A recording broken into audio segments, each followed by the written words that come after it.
Thing is, he knows the situation now, so he could be using his platform to help his members rather than just keep complaining about the situation as it is.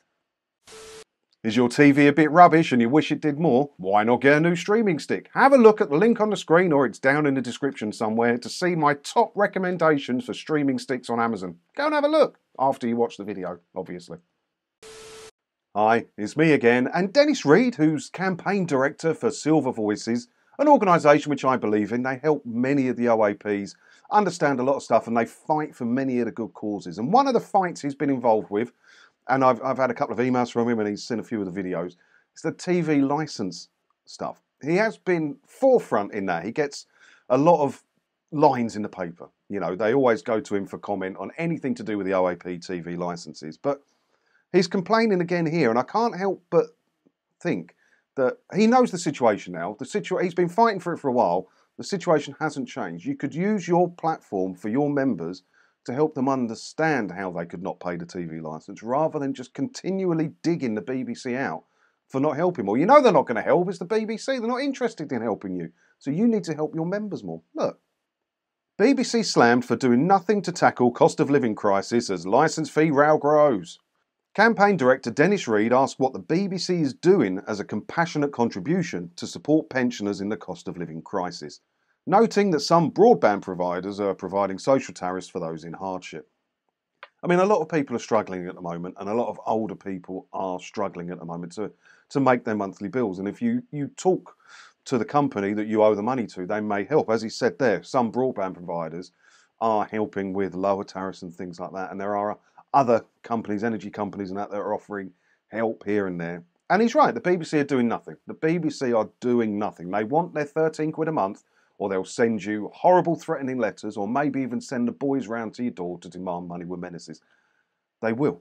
That's just what they're not going to help you out. But Dennis knows this. Dennis has been in the fight quite a while. He knows the situation. But one thing Dennis also knows is that the television licence isn't mandatory. You only need a television licence if you watch or record anything that's being broadcast or use BBC iPlayer.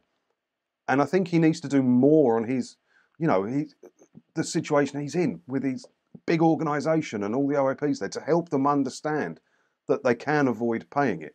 It's not that you need the BBC to lower the fee, just encourage your members to not pay it. Give them the information that they need to know to not pay it. And I know that many OAPs do struggle with the whole streaming thing and stuff like that.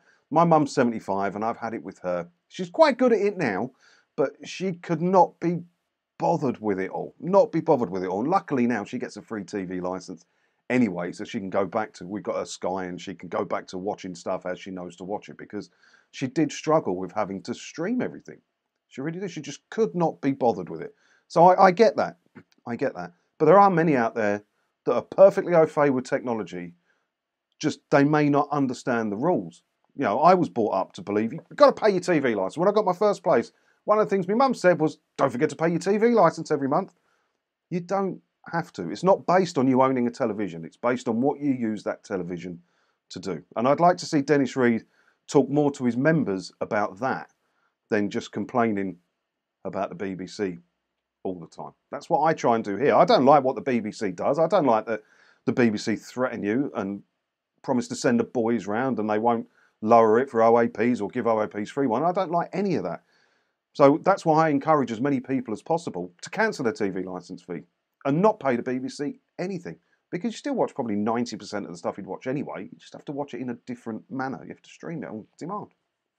Mr. Reed noted that some broadband providers are providing social tariffs for those in hardship, adding, "The BBC should be doing a lot more. It should engage with organisations to work out how to help those in genuine need of support.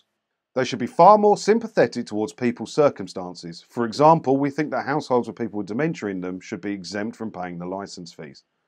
The problem with that is that the older people, some of them with dementia, they can still get a visit from the goons, possibly. But the goons have been fully trained to deal with vulnerable people by some dementia organisation, wasn't it? And I can't get the full details of the training they had, but it does look to me like they just had to watch a DVD about it in the office one morning, and now they're fully trained to deal with vulnerable people. So yeah, that is not good. But the BBC, the problem is, he says here, look, the BBC should be doing a lot more. It should engage with organisations to work. Yeah, there's a problem there. The BBC does engage with organisations. That's the problem. The BBC engages with all the debt charities and organisations around that sort of area to promote the fact that you must pay your TV licence fee. I go through all the debt charities regularly about paying your bills, and they all have a section on the TV licence. And very, very rarely do I find proper information that you don't have to pay the TV licence if you don't want to. The BBC employ, I think it's 6 PR agencies on huge contracts that work around the country, reaching out to these organisations to promote the narrative that you must pay the TV licence fee. That's wrong. That is wrong. They should be putting the full information out there. That's about the best you could hope for from the BBC. They're not going to lower the price or do anyone any favours. They've proven that. But the very least they could do is get the message out there more that if you can't afford the TV licence fee, you don't have to pay it. As long as you don't watch or record anything that's been broadcast or use BBC iPlayer, then you can save your 159 quid a year. They could do that. They could do that. But they're not going to, are they? So as I said before, I've done a few videos mentioning Dennis Reed's name. So I reached out to him. I sent him an email and he watched a couple of videos and he was thankful that we're talking about it and we're in the fight as well. And he did want to come on and talk about pensions and stuff as well, which I think I will do in the future. I've just been a bit waylaid with stuff, personal life, moving house, all of that stuff. What I might try and do is work with him to do a video or just like a sheet that he can send out to his members to let them know the rules and what you can and can't do if you don't want to pay the TV licence fee. I think that would be more help than, just constantly complaining that the BBC are doing nothing. We can do more. The BBC don't want to do anything, doesn't matter. We can do more, can't we, Dennis?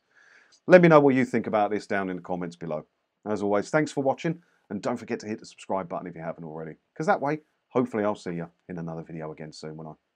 Ta-da.